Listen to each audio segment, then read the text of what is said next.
Well, we are on the sidelines and right below the Sydney Opera House, actually. And behind us is the beautiful Sydney Harbour. And with me is a man on a mission.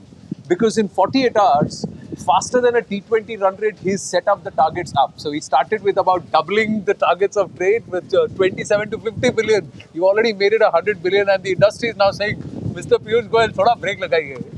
मैं समझता हूँ जो उत्साह मैंने यहाँ देखा 2 days of serious engagement with local industry, I realized that we are being too modest in our expectations, and unless we set aggressive targets, as Prime Minister Modi has done throughout his 8 years, Correct. we cannot get extraordinary performance. You saw what happened with exports. We crossed 400. We are at $418 billion today. So my own sense is that a $100 billion target of trade with Australia is doable, eminently doable. And the excitement that I've seen in the various meetings that I've had encourages me to go for it. The rough weather is not a deterrent? This is my favorite weather, Mumbai. Yeah. This reminds me of Mumbai. That's true, it does. That's why I'm enjoying The it. first thing I thought here, and I said, Arey, this looks like Marine Drive, you know?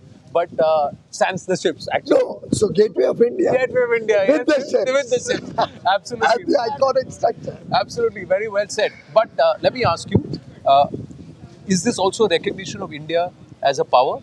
India on its path of a Vishwaguru? Because I'm asking you, because we are right now helping a neighboring nation. We are helping Sri Lanka. And is Australia realizing that decoupling from China is most important, is the need of the hour, and India is the most stable partner? I don't worry about whether they are looking at decoupling with another country or not. I think India's agreement and India's business relations stand on their own feet. India today provides the best quality of goods, best service. You know, during COVID, when the most developed economies also face problems, we are one nation who continued to make sure that whatever we promised, whether goods or services, we met 100%. Correct. And which is why at the last G20 in Rome, when Prime Minister Modi spoke about India being a trusted partner, Yes.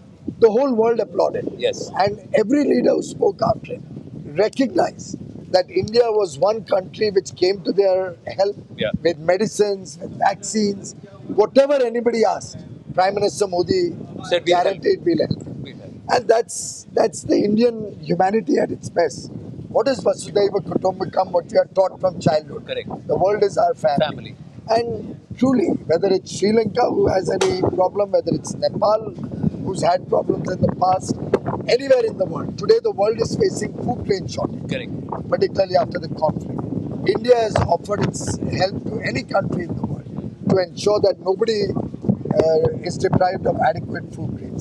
Look at our own country. We've spent 3.5 lakh crores to ensure that not a single household has fallen short of food grain. Correct. We've doubled down on the food security and entitlement. Spent $50 billion for 25 months, giving 5 kilos extra to every single person, the marginalized section of society. 80 crore लोगों को आपने पहले 5 kilo मिलता था, उसको 10 kilo कर दिया, पूरा मुफ्त में कर दिया, जो 5 किलो अधिक दिया जा रहा है. मैं समझता हूँ पूरी दुनिया में आज भारत के संवेदनशील नेतृत्व की तारीफ हो रही है. Correct. Now we are unfortunately in a situation where the world recognizes what good work Prime Minister Modi has done. Somehow in India we are busy having sectarian politics and with silly one-line tweets which are actually disparaging of the wonderful achievements that all of India today should celebrate. Absolutely, and I think we need to be a little more aggressive. And we are seeing, I'm seeing it on ground. I'm seeing it manifest on ground. The weight of the tricolour. You met with Indian students today.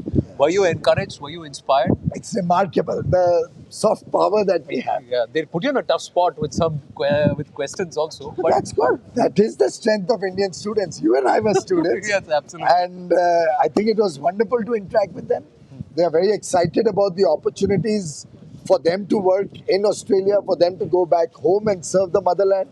I met a few students who said, no, we don't want to work here. Yeah. We want to go back. There was this young girl from Assam. Correct. Who said, sir, I'm very happy you spoke about serving. Tehrin is her name. I see. Tehrin spoke about going back and serving the motherland. And she said, I want to work in the Northeast. But going forward, now, what are you expecting from the Australians?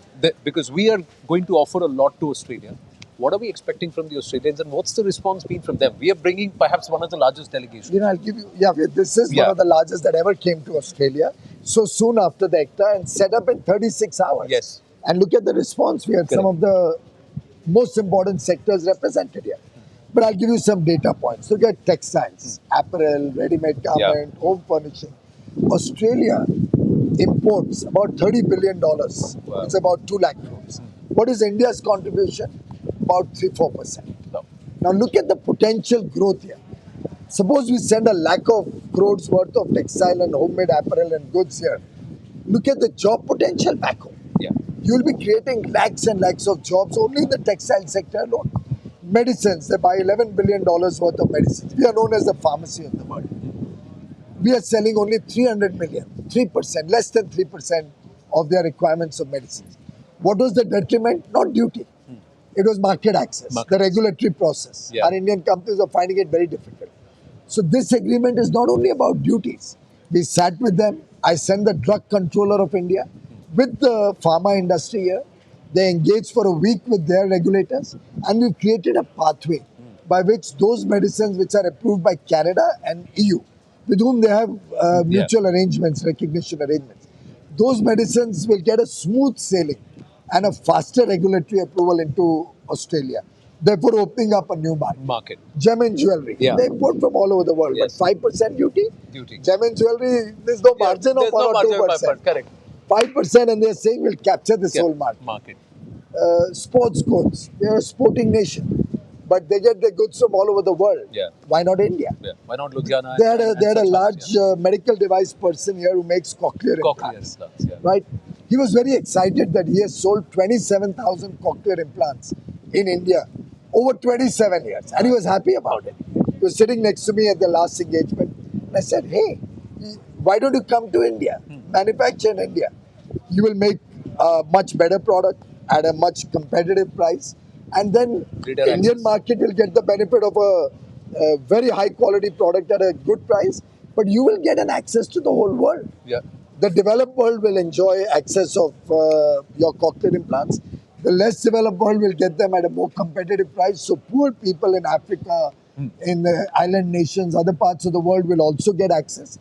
And our own Indians. Yeah. And I'm sympathetic to that because my mother used to need a hearing aid. I've had in my family also, they didn't get the and she just never got it right. Yes. But if they are made in India of high quality, then I'm sure they'll be able to serve our people at more competitive prices with high quality products. So it's a huge bundle of opportunities, Piyush. My final question, I know you've got a very busy schedule.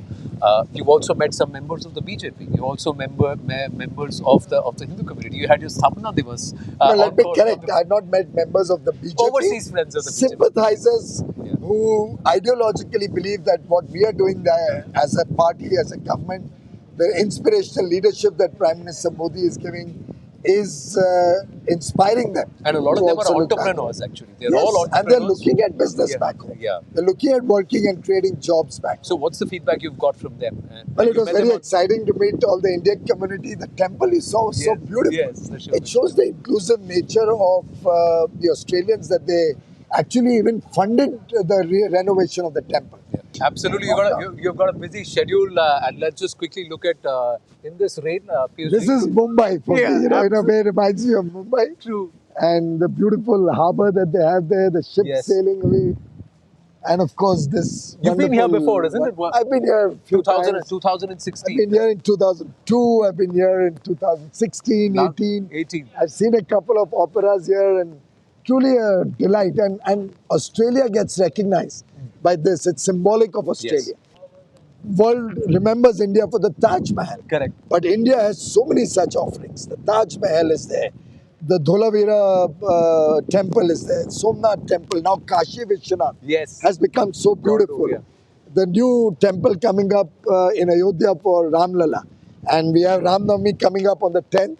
This agreement was signed on Gudi Padwa, the New Year. We are here during Navratri. Absolutely. And I think it augurs well. It augurs well. A lot of auspicious. I think the India leg of this ECTA trip should happen in Kevadia, Piyushji. And Let's see that. yeah, true. Let's see that happening. You've got a long innings to go right now because more engagements in Sydney, and of course, then it's Perth and at the Waka.